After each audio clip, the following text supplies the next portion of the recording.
Advanced Studio Classroom is on the air.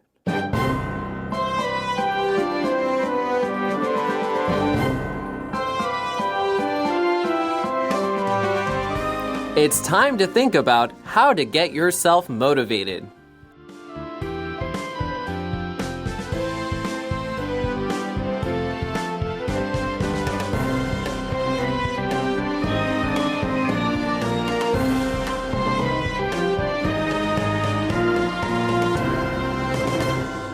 Welcome to Advanced Studio Classroom. I am your host today, Joe, and it is wonderful to have you joining us as we do a speed review.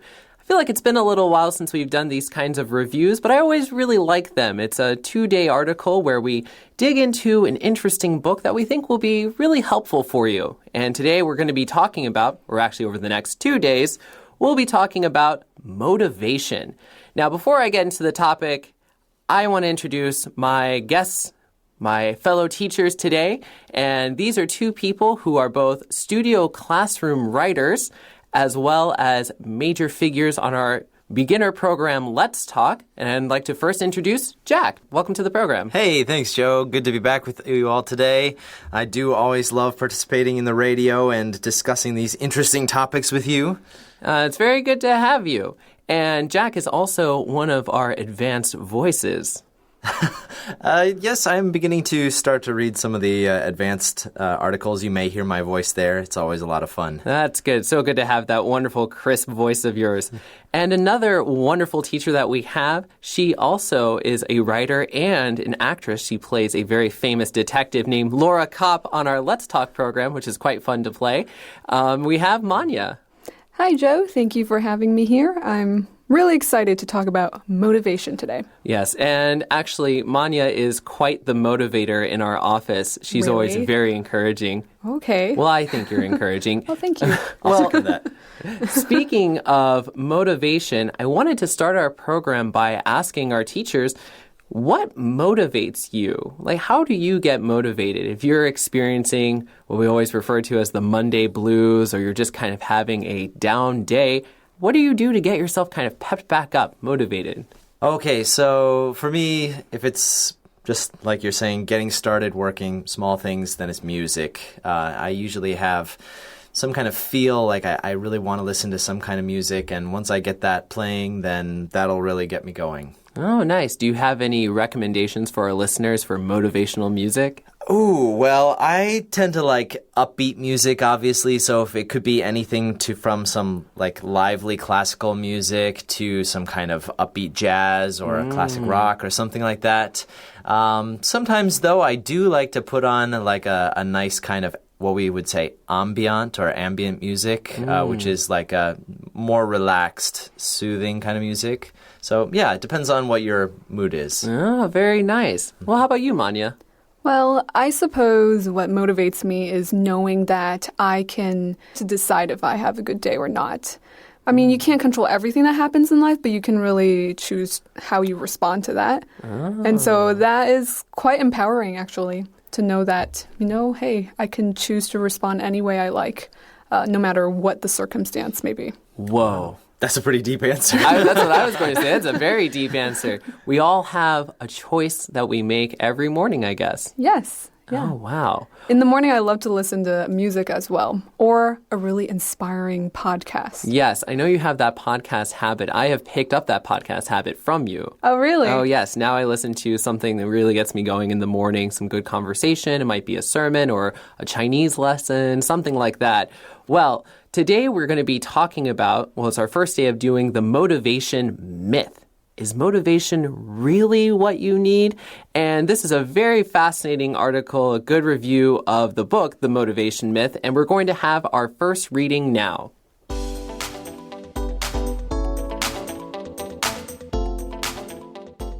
The Motivation Myth. Is motivation really what you need? The business world operates on the assumption that every employee is capable of doing great things with the right motivation. The promise of bonuses, reward trips, promotions, or bigger offices can transform regular Joes and Janes into star performers. The title of Jeff Hayden's new book, The Motivation Myth, How High Achievers Really Set Themselves Up to Win, makes his position on that assumption very clear. For him, the formulaic lightning bolt of inspiration, followed by the movie montage of a miraculous transformation, is nothing but Hollywood magic at work. Hayden likens motivation to a sugar rush that gives you a brief but unsustainable burst of energy. You may get a vivid but fleeting glimpse of success, but it quickly evaporates, leaving you facing the harsh reality of a long to-do list.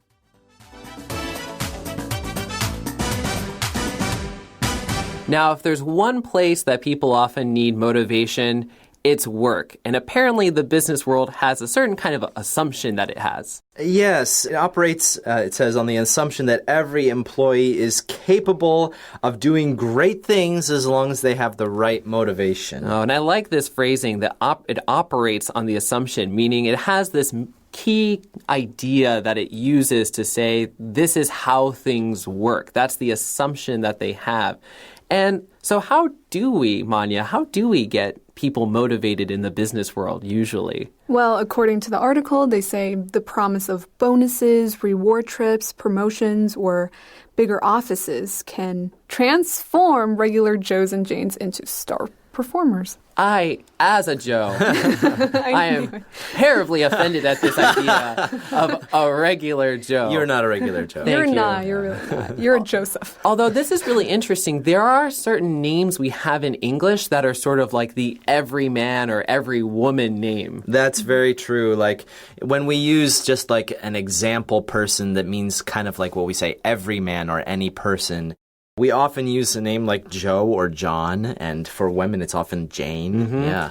Right, we talk about like John Doe. Yes. John Doe is a very common example name. And it just means like some person, a random person. Mm-hmm. Yeah.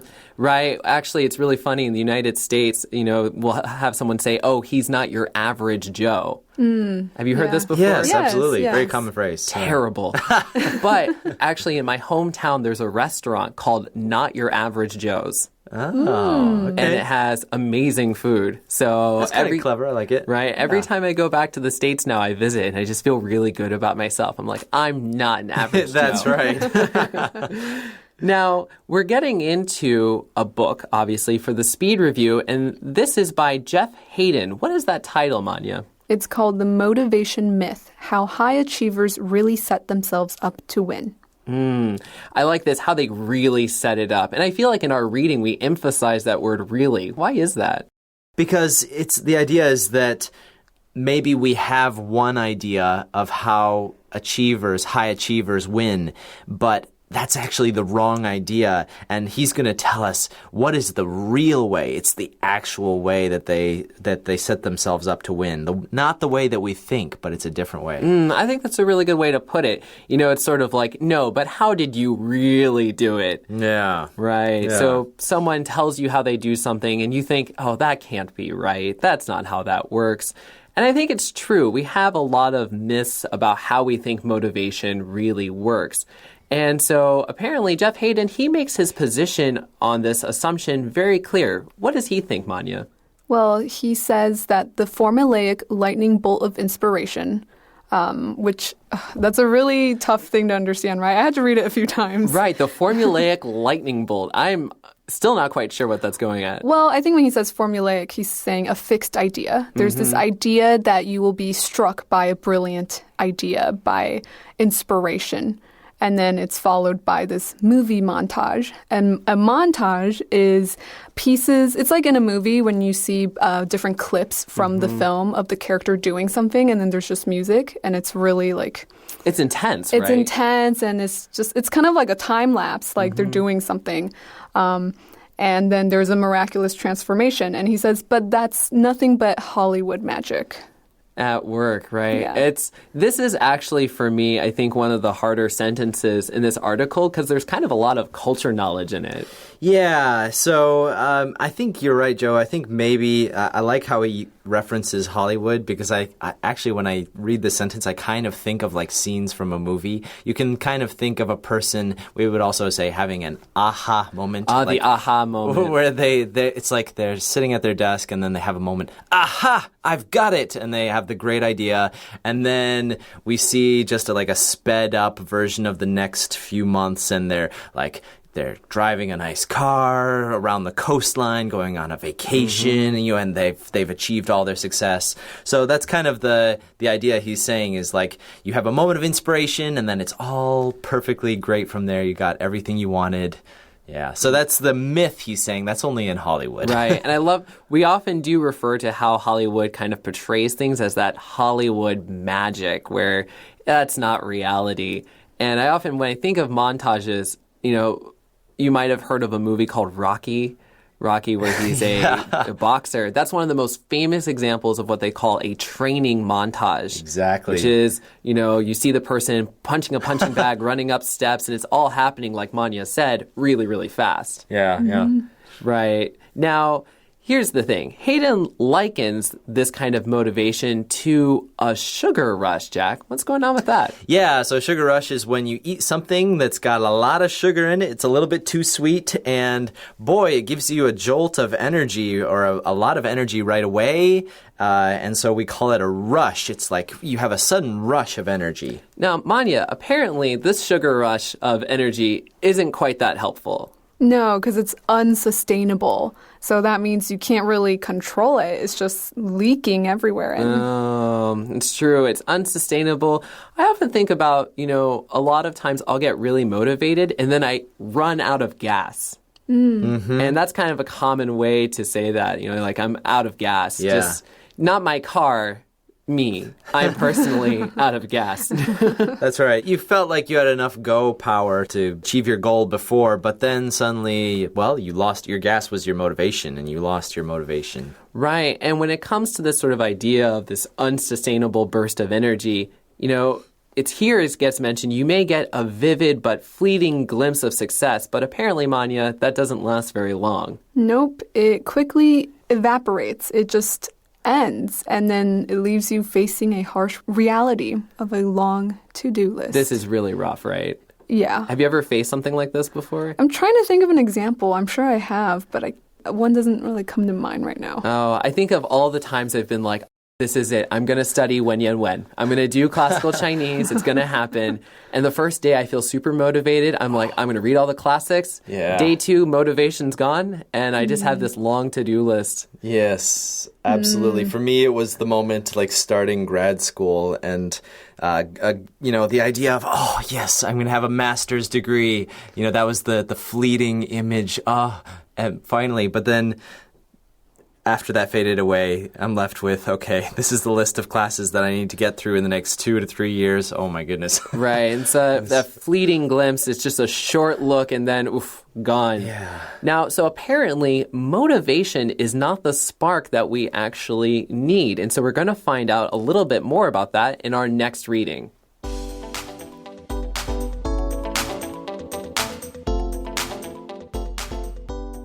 Motivation is not the spark. The author's premise for a successful outcome is not to wait for inspiration to get you off the couch. For Hayden, the key is to start and then experience the dopamine effect in your brain of a positive step toward success, no matter how small that first step may be. If you're planning to learn French in advance of a long-awaited trip to Paris, for example, reward yourself after learning how to count to 20. The dopamine hit of that reward will provide the motivation to move forward to the next challenge. In this context, Hayden proposes that motivation is internally driven. The successive chain of small victories and their accompanying celebrations will provide the momentum to overcome the inevitable obstacles ahead.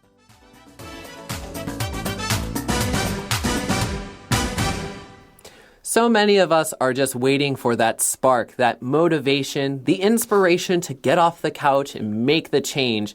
But apparently for Hayden, that's not how you start.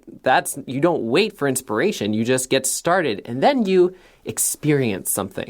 Yeah, so Hayden is going to try to encourage his readers not to use a major moment of inspiration, but to actually use a lot of small moments to kind of encourage you. And the way that he wants you to start doing this is to train your brain to have a dopamine effect. And let's stop on that word dopamine for a second. So dopamine is just, it's the chemical that our brains produce when we have certain things, that we do certain things. Like, for instance, when you're eating or when you're exercising, your brain will produce dopamine. Yeah, some people call it the feel-good chemical because it increases feelings of bliss and you just feel so good. Right. And actually, a lot of things in life work this way. You know, cell phone games are basically built on the dopamine effect. You do a little bit, you feel good, and the game kind of gets you locked in as you beat a level, and your brain's releasing all this dopamine. But right, just like Manya mentioned, the feel-good chemical. And so you get sort of this positive feeling about what you're doing, no matter how small that first step may seem. Now, we get an example here below. So we're talking about learning a language, which I think is very appropriate for our audience. Yeah, absolutely. So, thank you, listeners, for joining us today. Perhaps this tip might be useful for learning English. If you're having a little bit of trouble with motivation, here's something that he encourages that you can use to kind of help yourself keep going while you're learning. Right. And so here we get, just find a small reward or something you can do to, treat yourself. Yeah, I used to do this in high school and college. If I had an assignment, I would do part of it and then allow myself to watch a video on YouTube that I really wanted to watch. Oh, nice. So even just kind of a small thing. And here the example is, you're learning French. You learn how to count to 20. Give yourself a little pat on the back. Give yourself a small reward. And the assumption here is that dopamine hit, that releasing of the chemicals, will provide you the motivation to move forward to the next challenge. So what Hayden's basically saying is this is all internally driven. You're using that dopamine and these small victories to kind of build yourself up. But this isn't just one small victory, right, Manya? No, it's not. No, it's not. It's a successive chain of small victories. So he means that, you're getting multiple victories one after another. I think that this can be pretty true. Sometimes when we get started on something, we have like a really big project, and that's often difficult to tackle something that's really big. Yeah, okay, so for instance, learning a new language or earning a degree, that's a very large, multi-year kind of project that you want to take on. So if you just have like the idea of having that as your goal, then you might get lost even a year or even less into it because, honestly, our brains change, time changes things, how we feel about things, and we need something that can kind of keep us encouraged over and over again. Right. And so basically, my personal suggestion here, just like what is suggested here, is, have small goals that you're trying to complete. And I like this idea of that successive chain that Manya had shared with us, where you just have small goal after small goal after small goal to get you to where you're ultimately trying to be.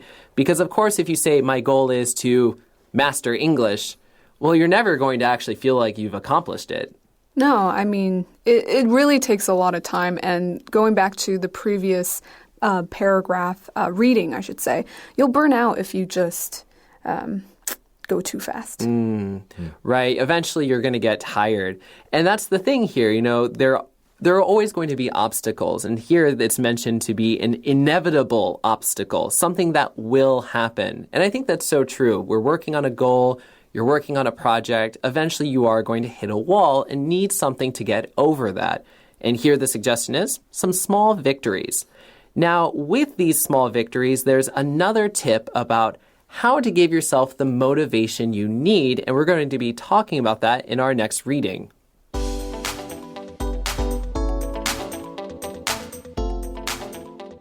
Focus on the process, not the goal. Hayden cites the example of Michael Ovitz's career at the William Morris Talent Agency. Before Ovitz left to found CAA, the Creative Artists Agency. Ovitz aspired to an executive position, but when he started in the mailroom, he focused on the process rather than the goal, working longer and harder than any of his counterparts. That effort, he believed, would assure a successful outcome.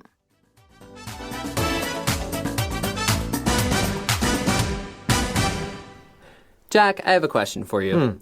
What do you think of this idea? Focus on the process, not the goal. Yeah, well, my first thought is it's a little bit abstract. Right. It kind of is just an idea, and it doesn't sound very concrete, like something that I can actually picture. So I like that, well, he gives an example of this person, Michael Ovitz, and his career.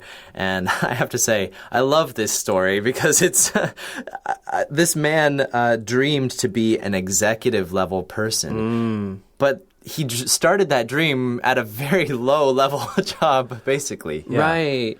Actually, when I look at this heading, focus on the process, not the goal, sometimes I think about, it's not always about the results. It's sometimes just about the effort. Absolutely. And for me, when I look at this, I think about how the days are long, but the years are short. And so when I know that the year is actually quite short, I can really get through the day. Then it becomes easier to accomplish my goals. Right. Actually, I have a friend who always reminds me, he'll say, Joe, you have to focus on the effort, not the results. No kidding. Yeah, I think that's actually a nice, helpful tip to go with this. Yeah, that since we're throwing out very useful advice, that reminds me of another quote that I recently learned. It's, I will do today what other people won't, so that I can do tomorrow what other people can't. Ooh. So the idea is I'm going to work a little bit longer than other people will today. I'm going to put in extra work. And tomorrow, maybe I'll be in a position or I will have an ability that other people can't do because I put in that extra work. Wow, these are all nice pieces of advice. Oh, yeah. I'm inspired. Now, like Jack said, it's helpful to have an example because, focus on effort, not the results. Work hard today so you can do better things tomorrow. All these feel abstract. And I think, Jack, you're right. Having this concrete example of Michael Ovitz is very helpful. And this guy, it's so interesting. What do you all know about the Creative Artists Agency? Do you know anything about this group? No. I've heard of it, right? Is it related to the film industry? It is. Yeah. And so basically this guy, the group that he started, they are a talent agency. And so they put together directors, producers, actors, cinematography groups to make movies. So basically lots of big movies that we've seen, all their talents come from this group. So, this is like a really big kind of mover and shaker kind of industry. And Ovitz, he aspired to an executive position, and inspiring to have a strong want or hope to do something. And Jack already gave us a little preview of where he started. But Manya, can you remind us, where did this guy start? He started in the mailroom. That's quite unbelievable because that's pretty much probably the lowest position or the beginning position you would start at in a company like that. Right. Yeah, so what I love about this is, for sure, I don't blame him if I would start in a mailroom and I would hope to go up in positions. I would also aspire to moving up and getting a higher responsibility position. But he started there and he aspired to being at the executive level. Basically, the highest of the high. I think that's amazing, that he already had that as a goal from the very bottom of the company. Right. And so he was focusing on working longer and harder than any of his counterparts. Manya, what are counterparts? So those are people just like him, in the same position as him. Same position. Is this kind of the same as like a coworker or a colleague? Kind of, except your coworker could still be someone who has maybe a slightly higher position than you. But it would still be his coworkers. Coworkers. Very good. And so here, Michael Ovitz believed that the effort would assure a successful outcome. Now, here's the thing. Michael Ovitz, he had one other really important position. You know what that was? What? He became, for a short time, president of Walt Disney. Oh, Really? The company. The company. Okay. The company. The company. Okay. Isn't that wild? That's really wild. I yeah. mean, Pretty incredible. just I think of, phrases like a rags to riches kind of story where you start out at the lowest position and then, Disney now is just like an absolutely huge kind of company. Absolutely. I mean, it's interesting that he had the dream of being executive level, and you might say that he had achieved it when he had gotten to Walt Disney. But it's interesting to me that he went on from there to found this creative artists agency. Yeah. Yeah, it's so interesting, just to kind of think about how people go through life. And actually, the rest of our article, we're going to be looking, we'll look at his life a little bit more tomorrow and be thinking about other ways to kind of get ourselves motivated and moving. Because, wow, I think if I were in his position, being in a mailroom, I don't know if I could dream of going all the way to the executive position. That's quite a bold dream, but I'm impressed. It really is. I mean, I tend to agree. I think I would probably have a goal of, I'll end up somewhere in the middle of the company and maybe I'll spend a career here and I'll just be, hopefully one of the leaders, the managers later. But I don't think I would ever dream that high. Yeah. And so I think here, the focus, it mentions again that he focused on the process rather than the goal. Because I think that's true. If we start to just focus on, I want to be an executive, it gets really difficult to hit that objective because what do you do to become an executive? I'm always wondering things like that. When I see something at a higher level, I just think, what steps do you take to get there? Right. It's like, how do you become like the next Mark Zuckerberg? Like, where do you even start? That's right. I've heard similar things about athletes where they've said, even some coaches have said, well, they weren't really the most talented person at the sport, but they did this work every day for years. And suddenly, with enough practice, they got to being one of the top in the world. Right. You put in the time and the results naturally flow in. Now, we have a second day of this speed review, and we're going to get into how to build up that motivation. And so we encourage you to join us tomorrow and listen in about how to get motivated, how to make that progress. I've been your host, Joe. Jack? And Manya. Saying goodbye. Goodbye. Bye.